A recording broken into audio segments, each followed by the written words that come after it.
so many addicts and felons, they just, you know, I know with me, my biggest problem was I never felt loved. I had people who loved me, but I didn't have somebody who was willing to be supportive. You know, they wanted to love me from a distance.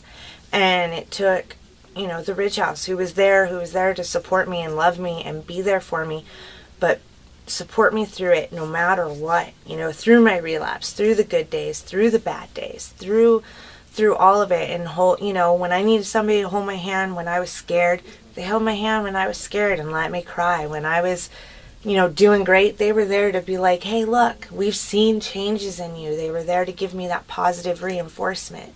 You know, a lot of people out there who are still out living that life, they don't have that, and that's what they need, because that positive reinforcement is what makes them know that they're better than that life. They're better than the drugs they're doing. They're better than the crimes they're committing. You know, that there are people out there who care. I started using when I was 16, started popping pills when I was 16 in high school, and graduated high school, graduated valedictorian in my class, went to college, dropped out after 2 semesters because I had discovered new people. Doing drugs was just a better answer for me at the time. I have 2 kids.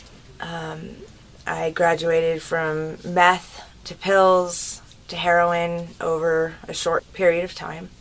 When I went to prison, the state of Arizona sentenced me to 2 years, and they severed my rights to my children and put my kids up for adoption.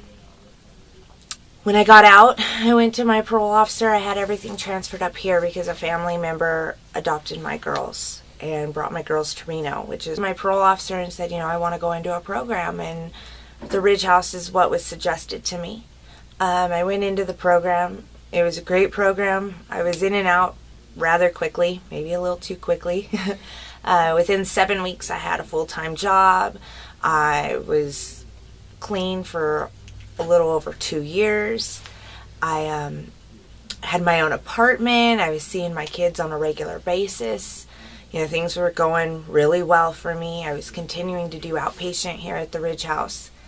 And then January of 2013, this year, I fell at work, and I had a torn meniscus, and I was getting ready to have knee surgery, and the doctor gave me pain pills. And being an opiate addict already, I thought I could handle it, but I couldn't, because that is my drug of choice. And I went right back to shooting heroin very quickly, and my life started turning upside down real quick.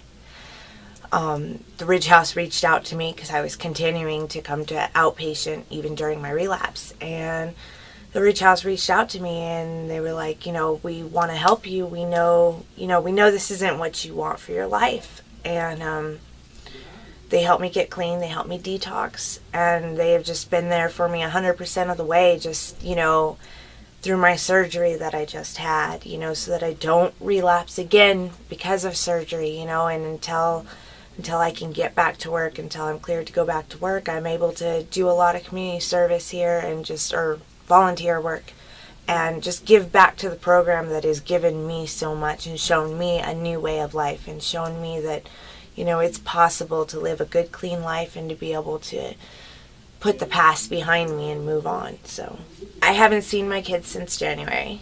Prior to my relapse, I was seeing them on a daily basis. I mean, we had a great relationship. Things were good. I talked to them every day. I saw them every day. I'm getting ready to get to see them again for the first time in 4 months since my relapse, and since, you know, I've gotten clean again. But when I do talk to them, I talk to them every couple weeks on the phone, and they are just, I mean, it's just remarkable. You know, they're 5 and 6, and they don't hold it anything against me. They just, you know, they just want mommy there, and it's just such a great feeling to know that no matter what I've been through and what I've put them through and what I've put myself through, that they still just love me unconditionally. A second chance is what all offenders need. I mean, when I got out of prison, I was very, very, very scared. I was terrified because I didn't think anybody would hire me.